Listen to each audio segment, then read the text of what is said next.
friends, நான் உங்கள் Zubaida zacs kitchen இது உங்களுக்கான சேனல் நமது மொழியில். இன்னைக்கு ஒரு சூப்பரான ஃபிஷ் பொட்டலம் ரெசிபி எப்படி பண்றது அப்படின்றத பார்க்க போறோம். ஃபிஷ் பொட்டலம் ஆமா ஒரு சூப்பரான ஃபிஷ் அப்படி வாழை இலையில மடிச்சு அட்டகாசமான சுவையில இன்னைக்கு வந்து செஞ்சு காட்ட போறேன். இதுக்கு நிறைய பேர் இருக்கு. ஃபிஷ் பொலிச்சது, ஃபிஷ் கிளி பொட்டலம், இந்த மாதிரி நிறைய வந்து இதுக்கான பேர் இருக்கு. ஸோ இன்னைக்கு நான் இதுக்கு வச்சிருக்க பேர் ஃபிஷ் பொட்டலம். சூப்பரா இருக்கும். ஒரு 5 ஸ்டார் ஹோட்டல்ல சாப்பிட்ட டேஸ்ட் கிடைக்கும். அட்டகாசமான சுவையில அப்படியே கேரளா ஸ்டைல்ல செஞ்சு காட்டிருக்கேன். அதுவும் சிம்பிளான வீட்டில் இருக்க இன்கிரீடியண்ட்டை வச்சு எப்படி செய்யறது அப்படின்றத வாங்க பார்த்துடலாம்.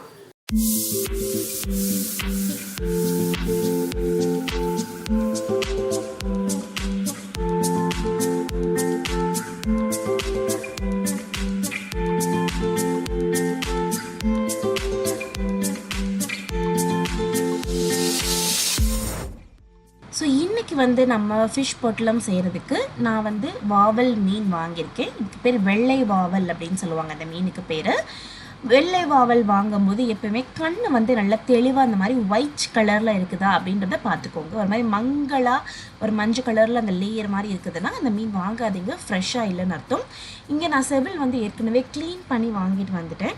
இல்லாட்டி அதையுமே உங்களுக்கு காமிச்சிருப்பேன். அந்த செவில் வந்து நல்ல ஒரு ரெட்டிஷ் கலரில் இருக்கணும், ஒரு ப்ரௌன் கலரில் இருக்கக்கூடாது. தூக்கி பார்த்தோம் அப்படின்னா ஒரு ரெட் கலரில் இருக்கணும். அதே மாதிரி இது வந்து பார்த்திங்கன்னா உங்களுக்கு 200 கிராம் வெயிட் இருக்கக்கூடிய மீன். ரொம்ப சின்ன மீனில் செஞ்சோம் அப்படின்னா அதில் வந்து சதையே இருக்காது. அதனால் ஒரு 150 கிராம்லேருந்து 250 கிராம் இருக்கிற அளவுக்கு மீனை வந்து வாங்கிக்கோங்க. ரொம்ப பெருசாக போனீங்கனாலும் அதில் உப்பு உள்ள வரைக்கும் இறங்காது, டேஸ்ட் இருக்காது. ஸோ இந்த மாதிரி வெயிட் இருக்க மீனை பார்த்து வாங்கி நல்லா க்ளீன் பண்ணி ஒரு முழு மீனை எடுத்து கழுவி இந்த மாதிரி கோடு போட்டு வச்சுருக்கேன். இப்போ ஒரு கல்கடாய் எடுத்து வச்சுருக்கேன். இதில் 1 டீஸ்பூன் மிளகாய்த்தூள், 1/2 டீஸ்பூன் மஞ்சள் தூள், சுவைக்கு ஏற்ப உப்பு, இதை சேர்த்துட்டு தேங்காய் எண்ணெய் ஊற்றி இந்த மசாலா எல்லாத்தையும் நல்லா கலந்து எடுத்துக்கோங்க. தேங்காய் எண்ணெயில் கலக்கும் போது மீன்லேருந்து மசாலா உதிராது, அது ஒரு அட்வான்டேஜ். இன்னொன்று வந்து பார்த்திங்கன்னா எப்போவுமே மீன் செய்யும் போது நம்ம தேங்காய் எண்ணெய் யூஸ் பண்ணோம் அப்படின்னா நல்ல ஒரு மனம் கிடைக்கும். அந்த மீனுடைய கவுச்சி பச்சை வாடை எதுவுமே வந்து நம்மளுக்கு சாப்பிடும்போது தெரியாது. ஸோ இந்த டிப்பை வந்து நீங்கள் எப்போவுமே ஃபாலோ பண்ணுங்கள். இன்றைக்கி நான் 2 மீன் எடுத்துருக்கனால 2 மீனையுமே வந்து இந்த மசாலாவில் போட்டு நல்லா பரட்டி எடுத்துக்கிறேன். நான் வந்து இன்றைக்கி கல் சட்டியை வந்து பவுல் மாதிரி எடுத்து யூஸ் பண்ணுறேன். உங்ககிட்ட கல் சட்டி இருக்குது அப்படின்னா நீங்கள் கல் சட்டியில் போட்டுக்கோங்க. இல்லாட்டினா நீங்கள் நார்மலாக உங்ககிட்ட என்ன பிளேட் இருக்கோ இல்லை எதுலையாவது வச்சு நீங்கள் இந்த மாதிரி மிக்ஸ் பண்ணி எடுத்துக்கோங்க. மசாலா எல்லா பக்கமும் போகிற மாதிரி கலந்து எடுத்துக்கலாம். இப்போ இந்த மசாலா எல்லா பக்கமும் போகிற மாதிரி கலந்து எடுத்துக்கிட்டாச்சு. இப்போ அதை மூடி போட்டு மூடி வச்சிடுறேன். மினிமம் 30 நிமிஷமும் மேக்ஸிமம் 1 மணி நேரமும் மீன் ஊறுனா போதும், அதுக்கு மேலே ஊற தேவையில்லை.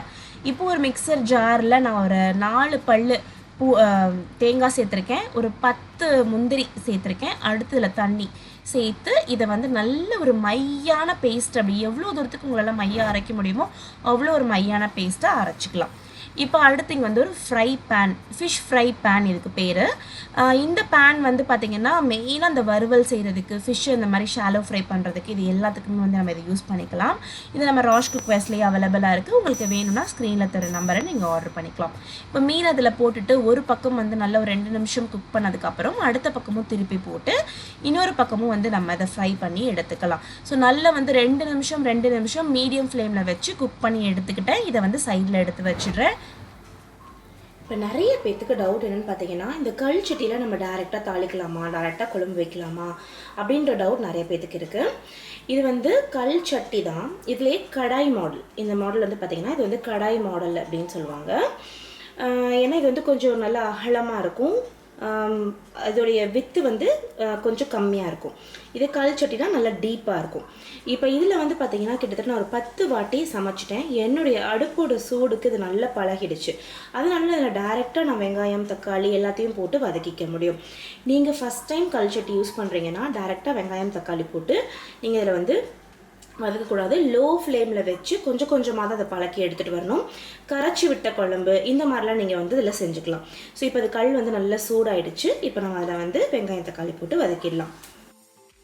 இப்போ கல் நல்லா காஞ்சதுக்கப்புறம் இதில் வந்து 2 டேபிள் ஸ்பூன் தேங்காய் எண்ணெய் ஊற்றிட்டு ஒரு வெங்காயம் நல்லா பொடிசாக சாப் பண்ணி வச்சுக்கோங்க. அப்போ தான் அது நல்லா வந்து வதங்கும். அதுக்காக பெரிய வெங்காயம் தான் எடுத்திருக்கேன். அதை நல்லா பொடிசாக சாப் பண்ணி இதில் சேர்த்துக்கிறேன். வெங்காயம் நல்லா தண்ணி விட்டு வதங்கணும் அப்படின்றதுக்காக கொஞ்சமாக உப்பும் இதில் சேர்த்துக்கிறேன். சேர்த்துட்டு இது எல்லாத்தையுமே நல்லா வந்து வதக்கி விட்டுக்கிறேன்.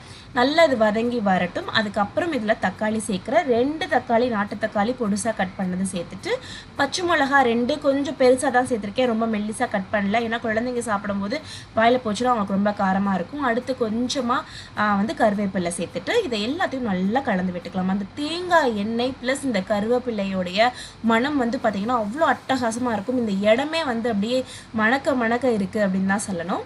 இதில் மிளகாய்த்தூள் 1/2 ஸ்பூன், 1/4 ஸ்பூன் மஞ்சள் தூள் சேர்த்துட்டு இது எல்லாத்தையுமே நம்ம வந்து மொத்தமாக கலந்து விட்டுடலாம். ஏன்னு பார்த்தீங்கன்னா மீன்லேயும் நம்ம வந்து மிளகாத்தூள் சேர்த்துருக்கோம், அதனால் காரம் வந்து இதில் பார்த்து சேர்த்துக்கலாம். பச்சை மிளகா காரமும் இருக்குது இதில். அடுத்து நம்ம அரைச்சி வச்சுருந்த தேங்காய் அண்ட் முந்திரி பருப்புடைய பேஸ்ட்டை அதில் சேர்த்துடலாம். தேங்காய் அண்ட் முந்திரி பருப்பு சேர்த்துருக்கனால கிரேவி நல்லா திக்காக வரும். ஸோ அதனால் நம்மளுக்கு கொஞ்சம் தண்ணி ஊற்றி நம்ம அட்ஜஸ்ட் பண்ணிக்கலாம். ஃபஸ்ட்டு இதை நல்லா வந்து இந்த வெங்காயம் தக்காளியோட மிக்ஸ் பண்ணதுக்கப்புறம் இதில் வந்து அந்த ஜார்லேயே கொஞ்சமாக தண்ணி ஊற்றி இந்த தண்ணி இதில் சேர்த்துக்கிறேன். ஏன்னா பாருங்கள் நல்லா திக்காக இருக்குது இல்லைங்களா, அந்த தண்ணியவே இதில் எக்ஸ்ட்ராவாக சேர்த்துட்டு திரும்பவும் வந்து ஒரு கெட்டியான செமி கிரேவி கன்சிஸ்டன்சி. நல்லா இருக்குல்ல இப்ஸா, டேஸ்ட்டாக இருக்குல்ல? சொல்கிறாங்க இப்ஸா, மீன் வேணுமா? நல்லா அதை வந்து வதக்கி எடுத்துக்கிட்டாச்சு. இப்போ வந்து பார்த்திங்கன்னா இந்த வாழை இலையை லைட்டாக அந்த மாதிரி சூடு பண்ணுறேன். சூடு பண்ணதுக்கப்புறம் இதை வந்து இப்படி எடுத்துட்டோம் அப்படின்னா நம்மளுக்கு மடிக்கிறதுக்கு ஈஸியாக வரும், இலை வந்து கிளியாது. இப்போ மீன் ரெடியாக இருக்குது, வாழை இலையை சுட்டு ரெடியாக இருக்குது, நம்ம ரெடி பண்ண கிரேவியும் அட்டகாசமாக ரெடியாக இருக்குது. இப்போ நம்ம ரெடி பண்ண கிரேவியை வாழை இலையில் அழகாக இந்த மாதிரி வந்து ஸ்ப்ரெட் பண்ணி வச்சிடலாம். அடுத்து நம்ம ஃப்ரை பண்ணி வச்சுருக்க மீனையுமே அப்படியே வச்சிடலாம். உங்களுக்கு ஃபுல் மீனாக வேணாம், துண்டு போட்டு செய்யணுன்னாலும் நீங்கள் துண்டு மீன்லேயும் இது செய்யலாம், ரொம்பவே நல்லாயிருக்கும். நடு முள் இருக்கிற மீன் எதுனாலும் நீங்கள் யூஸ் பண்ணிக்கோங்க. அடுத்து இது எல்லாத்தையும் இந்த மாதிரி ஃபுல்லாக ஈக்குவலாக எல்லா பக்கமும் இந்த மசாலா ஸ்ப்ரெட் ஆகிற மாதிரி ஸ்ப்ரெட் பண்ணிவிட்டு, எனக்கு ரொம்ப சின்ன இலை தான் கிடச்சிது, அதனால் மேலே ஒரு இலையை வச்சு கவர் பண்ணியிருக்கேன். உங்களுக்கு அகலமான இலை கிடைக்கிது அப்படின்னா ஒரே இலையிலே நீங்கள் வந்து மடிச்சிடலாம். இந்த மாதிரி வந்து நம்ம ஒரு நூலை வச்சு நல்லா கட்டிடலாம். நீங்கள் வந்து இப்படிலாம் கட்டணும் அப்படிலாம் இல்லை, மெயினாக அந்த மசாலா வந்து வெளில வரக்கூடாது, அந்த மாதிரி கட்டிக்கோங்க. இப்போ ஒரு சப்பாத்தி தவா இங்கே எடுத்து வச்சுருக்கேன். கீழே கொஞ்சம் தண்ணி இருக்க மாதிரி பார்த்துக்கோங்க. நம்ம கட்டி வச்சு பொட்டலத்தை இது மேலே எடுத்து வச்சுடுங்க. இதை நம்ம இட்லி சட்டில் வச்சு அவிக்கலாம் தேவையில்லை, லைட்டாக தண்ணி தெளித்து விடுங்க. இதை வந்து அப்படியே மூடிடுங்க. லோ ஃப்ளேமில் ஒரு 5 நிமிஷம் விடுங்க, நல்ல சூடாயிடும், அட்டகாசமாக ரெடி ஆகிடும். பார்த்தீங்கன்னா தெரியும் எவ்வளோ தூரத்துக்கு சூப்பர் ஃப்ரெஷ்ஷாக ஒரு சப்பாத்தி தவாவில் மீன் பொழிச்சது ரெடி பண்ணிட்டோம் அப்படின்னு. இதை அப்படியே நம்ம வந்து ஒரு பிளேட்டுக்கு மாற்றிடலாம். ஒரு பிளேட்டுக்கு மாற்றிட்டு இதை நான் வந்து ஓப்பன் பண்ணி காட்டுறேன் பாருங்கள், எவ்வளோ தூரத்துக்கு சூப்பராகவும் அட்டகாசமாகவும் இருக்குது அப்படின்றது உங்களுக்கு தெரியும்.